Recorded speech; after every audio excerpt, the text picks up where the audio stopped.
All right, so I think I'm live. And did it come up on the page?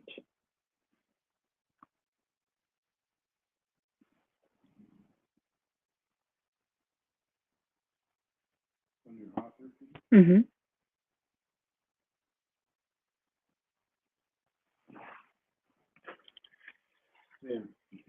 Okay, so yeah, go.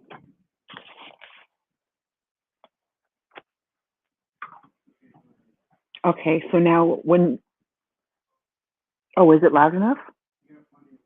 Okay, we were testing the volume.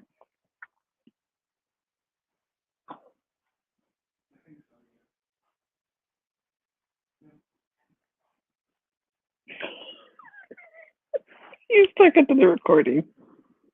You can come back now, baby. Hi there. This is Mary, and I am going to read a couple of chapters. And while we're waiting, because I said it would be 7 o'clock, and it is 6:56, I'll give a little bit of the backstory. And if you're in my newsletter, you already know this backstory, and I'll apologize. So, what happened is when I went, actually, several things happened, but this was the straw that made me go, okay, I got to do something. When I went to 20 Books, I had a friend who was supposed to attend the conference with her sister.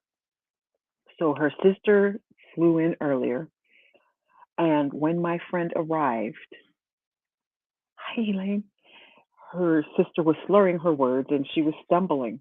Well, it turned out her sister had a stroke, but because we were in Vegas, nobody thought anything of it. And so she didn't get help as soon as she could have. And so her sister went from, let me take out the earrings, I can hear them tapping, attending a writer's conference to support an author, to not being able to read, not being able to do math. And so, and her sister loved reading romance. So I said, something that I would do is to support her is, she can't read, but she understands when you're talking. I would read one of my stories to her. I am not a professional narrator, but I like reading. And also, I would, if because it was a friend, I would read it like a friend talking to a friend. And then my newsletter, I asked them, I gave them several choices, actually three, and of what story they wanted. And they asked for Meet Me by the Christmas Tree, which is the first story in the Paradise Hills, Montana series. So what I'm going to do is I'm going to read just like 10, 15 minutes because I can imagine hearing a story for that long. Hi, Kim, would be rather taxing. So I'll do it 3 times a week. I'll read 10 to 15 minutes until we finish the story. And then we'll decide from there if I'm going to read another one of my books or you guys will be like, Mary, stop. Hopefully you won't be like that. But if you enjoy the story or if you enjoy me reading my stories, I will continue. And so now I got to find the story and I'm reading it on my iPad. I should probably just, I get the print book. So I'm going to iBooks and I even practiced. Yes, I'm reading you a bedtime story, Elaine. Oh my goodness, and it's a sweet bedtime story. All right.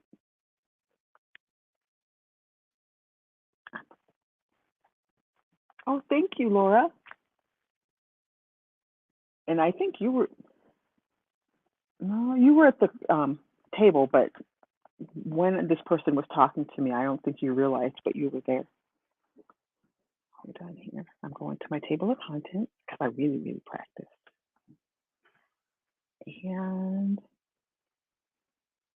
have Meet Me by the Christmas Tree. And do you guys have any questions while we're waiting? Oh. Well, that's okay. Do you have any questions, like, or you want to chat about anything for the minute until like I really, really read the story?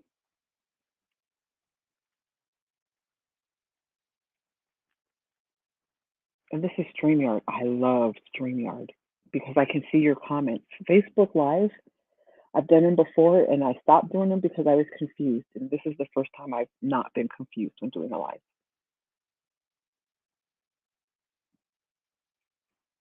All right, it's 7 o'clock. You guys ready? And see, look at it. I don't know if you can see. There's pictures in my, yeah. Oh, well. Okay, you're ready to go. It drove Holly Stewart a little nuts when people said she was the Grinch, but this year it was true. Her grumpy mood was 2 levels below bah humbug. For some reason, she wasn't feeling jolly this Christmas.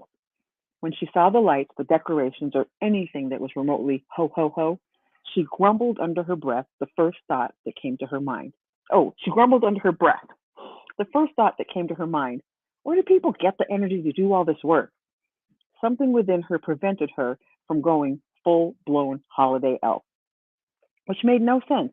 Everything about Paradise Hills should have enticed her to the festive end of the holiday spirit spectrum. The small town nestled in the Montana hills seemed to more like a holiday card than a place where people lived. It had the large window storefronts decorated with winter themes. As Holly strolled Main Street with her nieces, Savannah and Brooklyn, people inside the stores smiled and waved when they passed by. With eyes widened by wonder, 5-year-old Brooklyn waved back. Savannah, who was 7, added a cheerful "Merry Christmas" to her greeting. Holly's eyes traveled the course of Christmas lights and doors decorated with holly and ivy. They stopped on the Christmas tree in the middle of the square.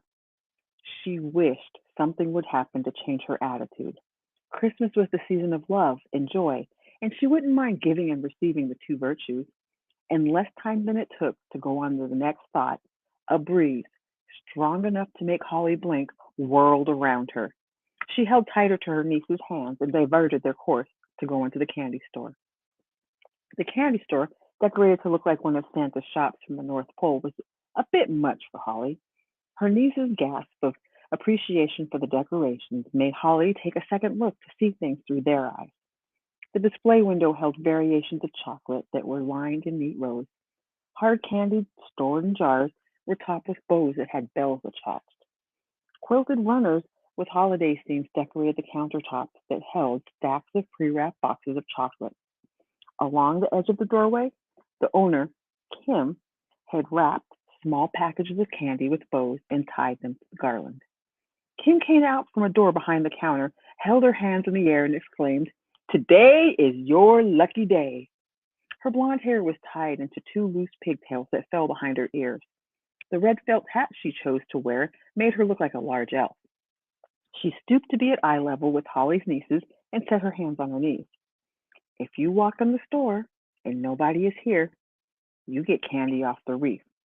Savannah and Brooklyn turned to each other with wide eyed astonishment. Savannah's voice was breathy with awe when she said, "Today is a good day." Her sister nodded in agreement. Kim's brow wrinkled at something behind the girls. Holly turned to catch Liam Lane, the town's local celebrity, passed by the window. While her mother was friends with his parents, Holly had never spoken to him. They didn't run in the same circles. With his pea coat and scarf and his hair hidden under a cap, he almost blended in with the townspeople of Paradise Hills. His strong jaw and striking eyes were even more pronounced by the winter wear. The girls waved at him as he walked by. He must not have noticed, because he walked by without returning the greeting. Holly's eyes followed Liam until he disappeared at the end of the window. Kim hurried to the window and craned her neck to get a better look of him walking down the sidewalk. Wouldn't it be nice to get one of him under the Christmas tree? Holly had spent many hours on the couch watching the gray eyed, husky voiced Liam save many damsels and a couple villains in distress. Giggles from behind them reminded Holly that they were there to get candy for the girls. She laughed with her nieces at her silliness. If she ever found a man that had a gravelly voice that made her gush and a muscular build that announced, "I'll save you," near her Christmas tree, she'd be tongue tied and embarrass herself. Nah, she'd be a lot happier if she had a KitchenAid mixer under the tree. Then she could make cookies with Savannah and Brooklyn and talk to Liam through the movie screen. The door jingled, and Madison, Holly's older sister, walked through the door. She shook her shoulders to loosen the flakes of snow. "Are we ready to go see that Grinch's heart grow 2 sizes?" "Yes!" both girls exclaimed. Savannah, the older of the two, held up her finger and added, "After we get our candy." Brooklyn nodded her agreement. Madison, Holly, and Kim laughed at Savannah's tenacity. Madison played with her daughter's braid. Once she knows what she wants, Savannah will get it. That was one facet of her niece's personality Holly wished she could develop. Sadly, experience had taught her that wishes got broken. One day, her mother and sister were happily married. The next, Holly was there to help them pick up the pieces after the men they loved walked away. Still, every once in a while, she secretly wished that one day happiness would come to her and stick around for a while. We're on the next section. One distraction paved the way for next. All of them created a rabbit trail that had Holly sneaking into the theater with her small bag of popcorn and soda during the previews for the movie.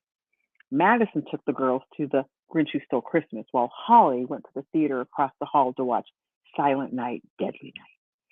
Holly couldn't believe her eyes when she stepped into the theater. Never in a million years would she have guessed in a town full of people who embraced the ugly Christmas weather that there would be enough people to fill the seats for a suspense movie.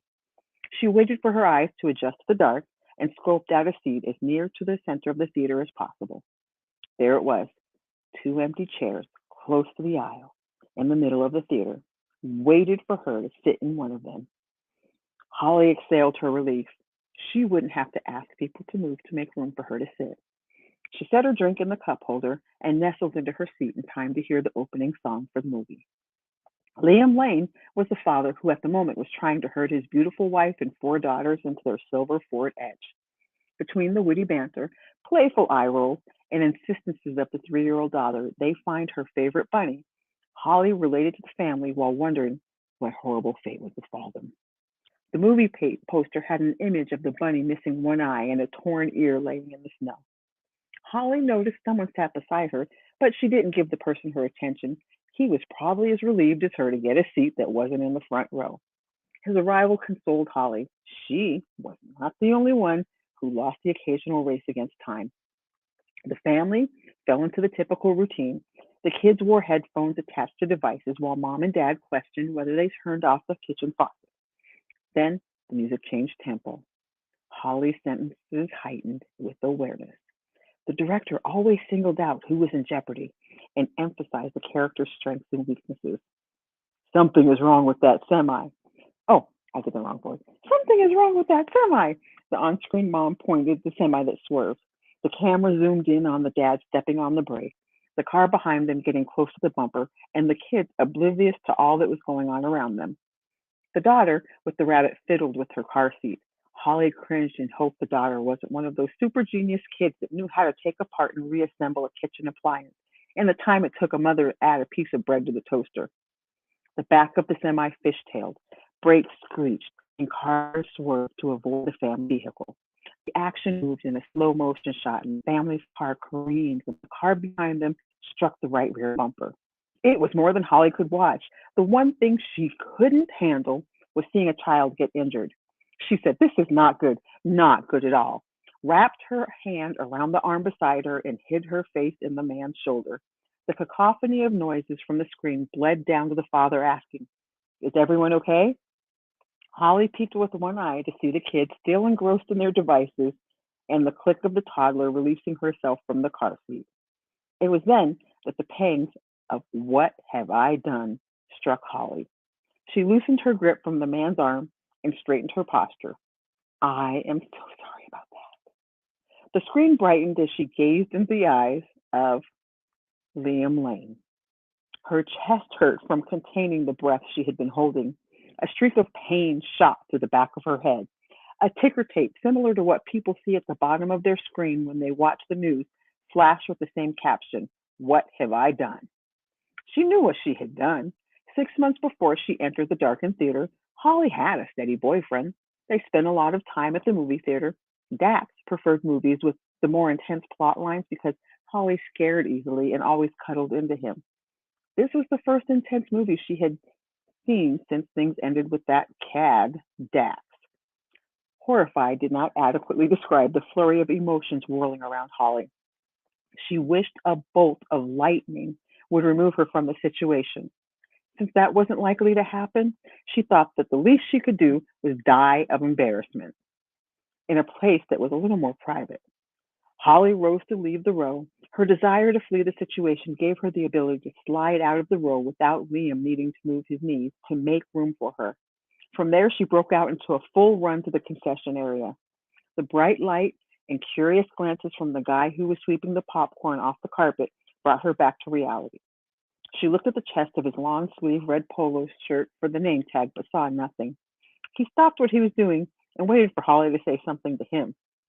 She used her thumb to direct his attention to the movie playing behind the closed door.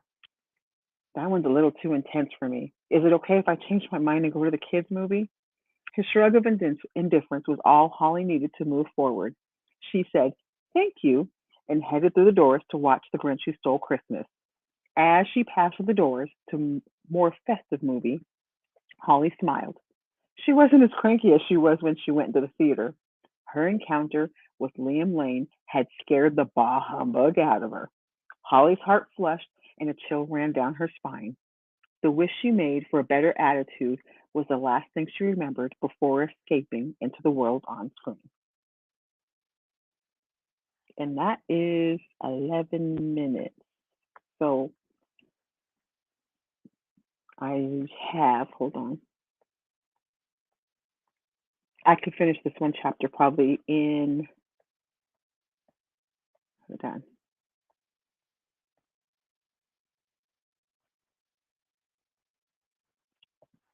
I could probably finish this chapter in 5 minutes. Should I stay or should I go? Like, should I continue or should I stop? That's a better question. Continue? Okay. I'll do one more chapter. Thank you. This is fun. Okay. Liam Lane loved how his acting affected people. That was why he did it. For an hour of time, he gave them a way to go into another world and live another story. The problem he had been having lately was people telling him what they thought he wanted to hear. The best way to find out was to see their reactions while they were in the middle of the story, which is why he snuck into theaters and observed people watching the movies he starred in. He did it the same way every time. From the projection box, he waited for people to sit and kept an eye out for an available seat. Then, at the last minute, he snuck into the theater and took a spot that was the least disruptive. This time it surprised him to find a woman sitting in the seat he intended to take. He paused to look from where he had come to where he stood. How could she have got there without him noticing? She was even in the second chair in, the spot he wanted, so he couldn't catch the attention of anyone in the theater. Liam cringed. He had no choice but to sit beside her. If he chose an interior seat, he risked being caught walking out before the credits. It didn't seem to matter to the woman who kept her attention on the credits. Liam relaxed. With her head turned and the light reflecting off her glasses, he couldn't get a good look at her. She was one among a sea of women who enjoyed his movie. This may work out better than he planned. Her eyes focused on the screen was all he had to assess the situation. Liam figured that she didn't care who sat beside her. It struck him that this arrangement was better than what he originally planned. He would be close enough to gauge her reaction to the movie. When she chuckled at his inability to get the family loaded in the car for a trip, Liam decided sitting next to this woman was serendipity. The glow on the screen was enough to see her reactions to everything. His heart swelled when the woman tucked her hand under her chin and grinned over something he said to Stacy, his on-screen wife. Liam had channeled how he saw his father with his mother for this particular scene. From her reaction, he could say he had done well acting out the part of family man. Liam thought if he could take this woman to all his movie screens, he'd trust the positive reviews.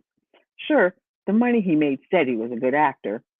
This woman's reactions touched him. It confirmed why he became an actor. When Stacy told him to watch out for the semi, the woman gasped and leaned forward to get a better look herself. Then her face twisted in curious concern.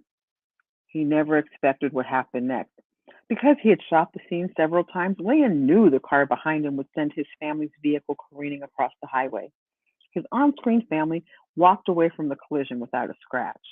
The woman beside him was so engrossed in the scene, she wrapped her arm in his and nestled into his shoulder.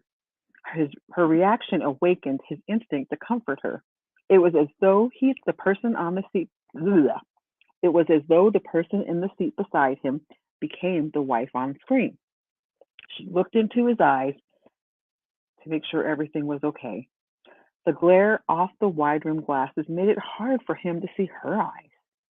From the way she tilted her face, he guessed that she wanted him to tell her that the family was okay. Without the adrenaline of the moving car, the kids, and the camera crew, the tenderness rose in Liam. If he knew who she was, he would have pushed aside the hair that fell out of her top bun. He acted out the emotion in several movies. Living it struck a different chord. It echoed through his core, anchoring Liam to the woman. He would make sure she felt safe with him. Then the scene ended. The on screen Liam asked his family if they were okay. The in theater Liam was about to mirror the sentiment. The moment of brightness from the screen added a degree of visibility that made it easier to see the woman's reaction. Open mouthed horror took over her expression. Her gaze wandered toward the screen, to Liam, back to the screen, and stopped on Liam. She was in the midst of realizing that she sought solace from a complete stranger. Liam was familiar with women throwing themselves at him to get his attention. This one hadn't tried, but managed to do exactly that. He wanted to take a little time to get to know her better. Before he had time to say anything, the woman grabbed her coat, got up from her seat, and ran out of the theater. Out of habit, Liam covered his hand over his mouth to hide his reaction. It was the oddest situation he had ever been in. He looked over at the drink she left in the drink holder and the popcorn bag she left in the chair. Her cardigan sweater laid folded over the arm of the seat. Liam took it as a sign that she'd return. From that point forward, he fought between paying attention to the movie and coming up with ways to invite her to coffee. 10 minutes passed, she hadn't returned. 20 minutes passed, her seat remained empty. After 30 minutes, he stepped out of the theater to visit the concession area and inquire about where she had gone. There was a lady behind the counter fiddling with the popcorn machine, and a man in a long red sleeved polo shirt had just come out of the bathroom. He approached the counter and asked, "Did you see a woman go into the ladies' room?" "No, but I can check for you." The older woman, who wore an outfit that matched the man, offered. She made her way around the counter and opened the bathroom door. The ladies' room was small enough for her to go in and pop out in a matter of seconds. "Nobody's in there." Her eyes widened in recognition of him. "Who are you looking for? I can ask around." Without the specific details to help him identify the mystery woman, his quest proved useless. He'd have to go back to his seat and wait for her to return. "That's okay. I'm sure she'll come back," Liam replied. He turned to leave and tilted back to address the woman who had helped him. "Thanks for looking." He sneaked back into the theater, hoping that they missed each other in the transition. If he was lucky, she'd be there when he returned. No such luck. Toward the end of the movie, it was obvious she wasn't coming back. The only thing he had to find her was her sweater. Liam took the sweater and folded it over his elbow. He'd wait by the door. When she returned for her lost sweater, he'd say something clever. Something like the finder's fee was a sleigh ride at the snow festival. That would give him a chance to present the real Liam. Many times over the years, his father told stories about how he had met Liam's mother. She sat beside him on a trolley. It hit a bump, and his mother held onto his father's hand. His father's eyes softened when he said, "Never wanted to let it go. I knew that she was the one." Longing to hold the woman had Liam wondering if she was his one. The only way he'd find out was if he spent more time with her. As the final credits of the movie scrolled, people put on their coats and talked about a variety of things as they left the theater. A couple turned their heads in recognition when they passed Liam, but none said anything. He watched and listened for someone to say something about missing a sweater. He overheard people comment about how much they liked the movie. A couple women mentioned him being from Paradise Hills. He overheard another one say she wouldn't mind if Liam saved her from her troubles. Nobody said anything about a lost sweater. Left alone in the empty theater, Liam held out the red cardigan sweater that had a Christmas angel pinned at the collar. He couldn't help grinning. The angel would help him find the woman who caught his attention. If he was lucky, he'd catch a piece of her heart. And that's where I'll stop. That's right for today. I love this story. You guys have any questions, comments, concerns?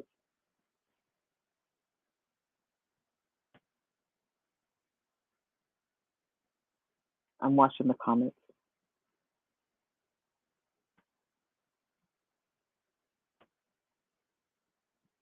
Okay, so today is Wednesday. Thank you. I was thinking Saturday. Thank you. Thank you, Elaine. Would Saturday be okay if I, because today's Wednesday, Friday, our high school has a basketball game and the kids would be very upset. Okay, so it would be Saturday, same time. And then I'll put an event up on Facebook so it'll give you a reminder. Thank you so much for coming. This was so fun.